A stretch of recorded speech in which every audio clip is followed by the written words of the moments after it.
പലപ്പോഴും ഞാൻ പല സ്ഥലത്തും പോകുമ്പോൾ ചോദിക്കും, എന്തിനാ യേശുവിനെ സ്വീകരിച്ച്, എന്തിനാ രക്ഷിക്കപ്പെട്ടെ? ഉടനെ അവർ പറയുന്നത് സ്വർഗത്തിൽ പോകാൻ. വാസ്തവത്തിൽ സ്വർഗം നമ്മുടെ സ്വന്തമാണ്. സ്വർഗീയ സ്ഥലത്ത് നമ്മളെ ഇരുത്തിയിരിക്കുന്നത്.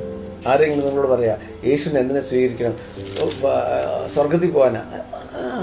അതിനേക്കാളും വലിയൊരു സ്ഥലമുണ്ട്.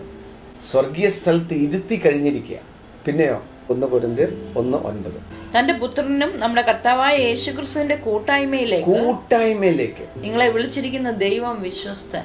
ദൈവത്തിന്റെ വിശ്വസ്തത. God is faithful. ഇംഗ്ലീഷ് ഇങ്ങനെ എഴുതിയിരിക്കുന്നത് ഗോഡ് ഈസ് ഫെയ്ത്ത്ഫുൾ, കോമ. ഇന്ന് സാമ്പത്തികമായി ബുദ്ധിമുട്ടുന്നവരായിരിക്കാം, ആരോഗ്യപരമായി ബുദ്ധിമുട്ടുന്നവരായിരിക്കാം, ഏത് വെല്ലുവിളിയുടെ മുമ്പിൽ നിൽക്കുന്നവരും നിങ്ങൾക്ക് ധൈര്യത്തോടെ പറയാം, ദൈവം വിശ്വസ്തൻ എന്നെ രോഗത്തിൽ നിന്ന് സൗഖ്യമാക്കും. ദൈവം വിശ്വസ്തൻ സാമ്പത്തികമായി എന്നെ ബുദ്ധിമുട്ടിൽ നിന്ന് മാറ്റും.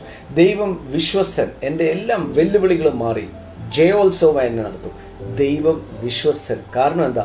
ഇതിനേക്കാളും, അഥവാ രോഗസൗഖ്യത്തെക്കാളും ഭൗതിക നന്മകളെക്കാളും ലോകത്തിലെ അംഗീകാരത്തെക്കാളും ഏറ്റവും വലിയ അംഗീകാരം തന്നിരിക്കുക തൻ്റെ പുത്രനായ യേശുവിലൂടെ നിങ്ങളെയും എന്നെയും കൂട്ടായ്മയിലേക്ക്.